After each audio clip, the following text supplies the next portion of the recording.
ሰላም ተማሪዎች እንዴት ናችሁ? ዛሬ ደግሞ ጂኦግራፊ ከባለፈው ክፍል የቀጠለውን ዩኒት 2 አሁን ፓርት 2 እናያለን ማለት ነው። ስለዚህ ኤሌመንት ኦፍ ዌዘር ኤንድ ክላይሜት የሚለውን ፓርት 2 ዛሬ በዚህ ቪዲዮ እናያለን። እስከ መጨረሻ ድረስ ተከታተሉ። ዛሬ የምናየው ኤሌመንት ኦፍ ዘ ዌዘር ኤንድ ክላይሜት የሚሉ ናቸው። ስለዚህ ስለ ዌዘር ኤንድ ክላይሜት ባለፈው ቪዲዮ ላይ አይተናል። ዛሬ የምናየው ምንድነው ስለ ኤሌመንቶቹ ማለት ነውና የዌዘር ኤንድ ክላይሜት ኤሌመንት ምንድናቸው የሚለውን ዛሬ በዚህ ቪዲዮ እናያለን። ስለዚህ እዚህ ላይ ደግሞ ምን ይላል? at the end of this section you will be able to identify the element of the weather and the climate, define the element of the weather and the climate, and differentiate the element of the weather and the climate from their controls. ስለዚህ ይሄንን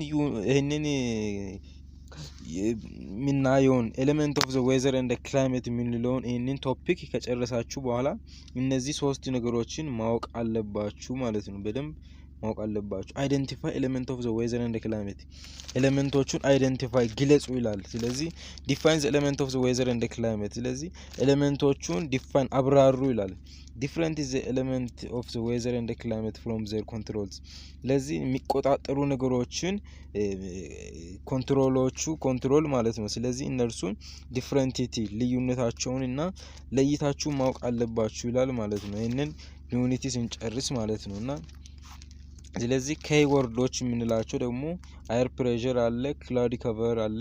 አየር ፕሬሸር የአየር ግፊት ነው። ክላውዲ ከቨር የደመና ሽፋን ነው። ሁሚዲቲ ደግሞ እርጥበታማነት ነው። ፕሬሲፒቴሽን የምንለው ነገር ደግሞ ከሰማይ የሚወርድ ፈሳሽ ነገር ማለት ነው። ዝናብ ሊሆን ይችላል በደመናማ መልኩ ማለት ነው። ቴምፕሬቸር የምንለው ደግሞ የአየር ሁኔታ ነው።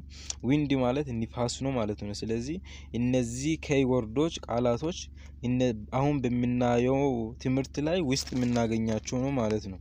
ስለዚህ እናያቸዋለን እያንዳንዱ ማለት ነው። ስለዚህ ፕሬሲፒቴሽን የምንለው ነገር precipitation is any liquid or the frozen water that form in the atmosphere and fall back to the earth in the form of the rain, sleet, hail and snow.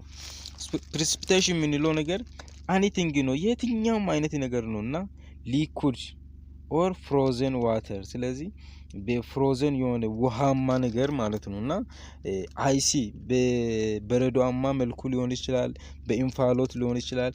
በየትኛውም ነገር ከሰማይ የሚወርድ ነገር ኤኒቲንግ ብለዋል እዚህ ቦታ ላይ ኤኒቲንግ ነው። ነገር ግን ሊኩድ ነገር ማለት ነው። ሊኩድ ፈሳሻማ ነገር ፈሳሽ የሆነ ነገር ማለት ነውና ሊኩድ ማለት ፈሳሽ ነው። ኦር ፍሮዘን ዋተር ዛት ፎርም ኦን ዘ አትሞስፌር ዛት and fall back to the earth in the form of the rain ስለዚህ በዝናባማ መልኩ በእነዚህ በስሊት ሂል እንደ ስኖው ስለዚህ በበረዶአማ በደመናማ ወይም በኢንፋሎት መልኩ ወደ ታች የሚወርዱ ነገሮች የትኛዎቹም ነገሮች ምን ይባላሉ? precipitation ብለን እንጠራለን ማለት ነው። ቴምፕሬቸር ማለት ደግሞ temperature is the degree of the measurement of the hotness or coldness of the object ስለዚህ ቴምፕሬቸር ምንለው ነገር የሙቀት ሁኔታ ነው ማለት ነውና ሆትነስ ሙቀት ወይም ሊሆን ይችላል፣ ኮልድነስ የአንድ ነገር ቅዝቃዜና ሞቃታማነትን የሚያጠና ማለት ነው ቴምፕሬቸር ማለት ነው። ሁሚዲቲ ማለት ደግሞ ቅድም እንደነገርኳችሁ concentration of the water vapor present in the air እርጥበታማነት ማለት ነው። አየር ውስጥ ያለው የእርጥበታማነት ማለት ነውና ይሄ ምን እንላለን? ዋተር ቫፖር ብለን እንጠራለን ማለት ነው። አየር ፕሬሸር ማለት ደግሞ የአየር ግፊት ነው። አየር ፕሬሸር is the force exerted on the surface of the air above it has the gravity pull into the earth ስለዚህ አየር ፕሬሸር ምንለው የአየር ግፊት ሲሆን force exerted on the surface by the air above እዚህ ከአየር ወደ ላይ የሚነሱ የትኛውም አይነት ፕሬሸሮች ወይም ግፊቶች ምን እንላለን?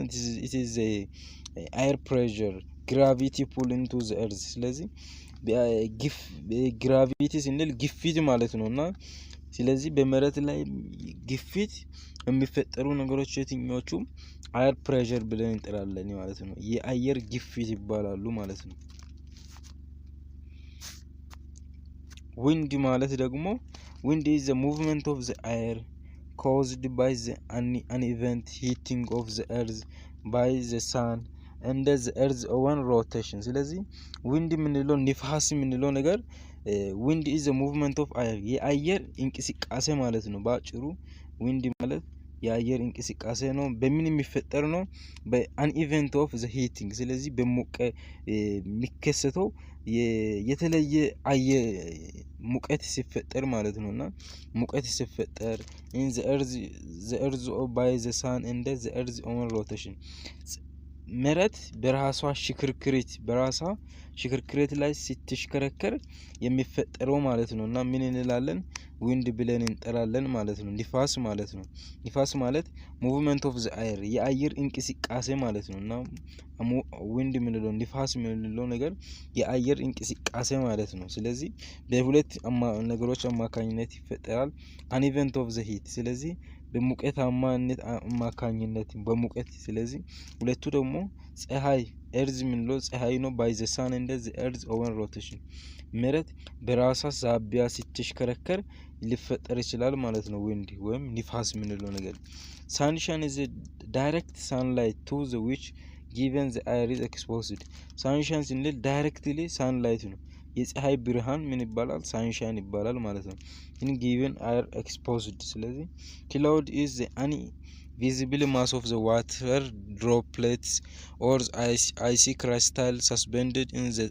atmosphere cloud ምንለው ነገር ደመና ነው በአማርኛ invisible mass ስለዚህ የትኛውም አይነት mass of the water ስለዚህ droplets የጠብታማ ሊሆን ይችላል በረዶአማ ሊሆን ይችላል አየር ውስጥ ያሉት እነዚህ suspended ምንለው in the atmosphere የተለያዩ ትንንሽ ውሃዎች ማለት እንፋሎት መልኩ አየር ውስጥ ላይ የሚኖሩ እነዛ ውሃዎች ሊሆን ይችላል ምን እንላለን cloud እንላለን ደመና እንላለን የትኛውም አይነት visible mass of the water ስለዚህ ውሃ ማለት ነውና ሰማይ ላይ የሚፈጠረው ውሃ ደመና ይባላል ማለት ነው የትኛውም ስለዚህ በዚህ መልኩ እንረዳለን